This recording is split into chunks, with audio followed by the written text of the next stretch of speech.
Hello, welcome back to the How to Do Speech Therapy at Home YouTube video series. I'm Priyanka Evangeline, a speech language pathologist, and today's topic is about oromotor therapy or oromotor massages. So, this is a topic that has been on demand from a lot of my parents, so that is the reason for me to make this video today. So before we begin into the actual therapy and massage part, let me just give you a brief theoretical background. One precursor of oromotor skills is called the vegetative skills. So vegetative skills are skills like eating, biting, chewing, sucking, swallowing. All these skills are supposed to be mastered by a child reflexively during development. For example, skills like sucking and swallowing has shown to be present even from the gestation age, that is even before the child is born. So these are the primary skills, sucking and swallowing. So by 3 years, all the milk teeth of the child are set. So at this age, you expect your child to be able to suck from different sipper bottles and also to be moving on to drinking water from cups. And by this age, you also expect your child to be able to move food around his mouth. That is, he should be able to move food from his cheek to his middle of the mouth to chew and swallow. And he should be able to, if there are food particles stuck around his mouth, he should be able to bring it back and swallow. So these tongue movements and tongue control is also expected to be present and developed by 3 years. Children start rudimentary biting even from 8 months of age. So biting and chewing skills develop based on the food that the child is exposed to.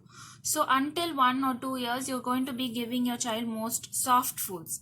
So these are the foods that the child is able to bite and swallow and chew. So by 3 years, the child is able to bite and chew a little bit harder foods like apple, grapes, and biscuits and crackers. So by 3 years, all these vegetative skills should have been attained. So that is where we are going to start doing the oromotor exercises. So before you start doing the oromotor exercises, just go through these skills. Is your child able to suck, blow, chew, bite, swallow, or are all these skills present in your child? Then you can go ahead with the oromotor therapy. If these skills are not present, then you can start working on these skills, because these are prerequisite oromotor functions that have to be present in a child for him to be able to speak and eat and explore and use his mouth appropriately.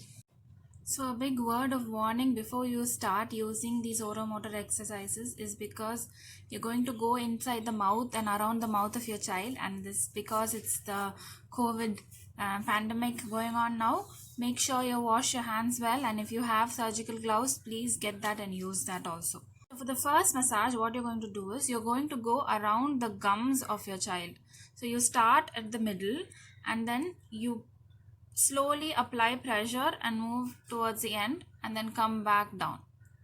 So you will do this 3 times and then you will move from this side again to this side 3 times. So for this side, for the right side, you can use your thumb, your pointer finger, and for the left side, you can use your thumb. So you go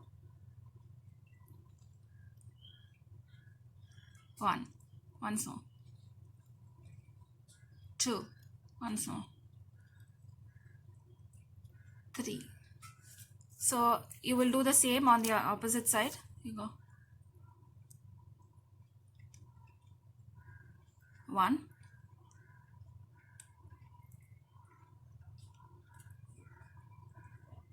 2,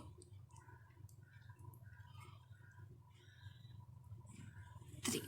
So you so another point to make sure is there are 3 things when you're doing massages. One is touch, one is pressure, and third is vibration. So children with autism and children with different sensory issues may have different sensory capacities in their mouth. So for example, when you touch your child's gum and he is immediately tensing up and getting aversive, then you should stop the exercise. You should not continue it. But when you do the exercise and a child feels calmer and happy and settled, then it is cue that you can increase the repetitions of the exercises. So you have to tailor it based on your child. Don't force your child. Don't give him lot of displeasure by doing the exercises.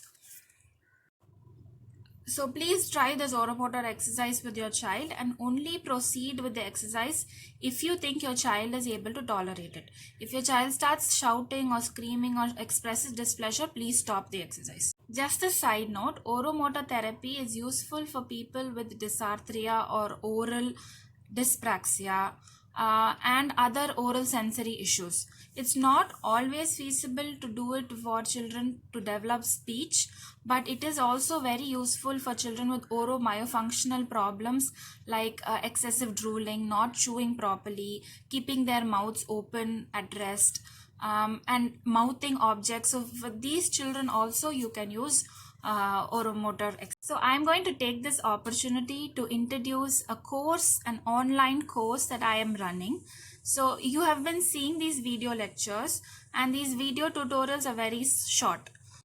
And because of the new announcement of the lockdown in Chennai being extended up to the 30th of April, that's a really long time. Children are at home with parents and not receiving adequate speech therapy or OT or any other therapy. So my aim with this online course is to teach parents with at least the basic and the important techniques that they can use with their child at home to teach them skills. So it's going to be almost 45 days with this lockdown, and this is a long period. So I want to empower parents with the knowledge and the skill that they need to teach their child. So that is the purpose of this course that I'm going to be running for. So I hope you have a good idea about oromotor massages and oromotor skills that the child needs to have. And you've also had a good idea about the course content. And I hope to see you all during the course. If you have any more further video suggestions, please let me know. Until the next video, bye.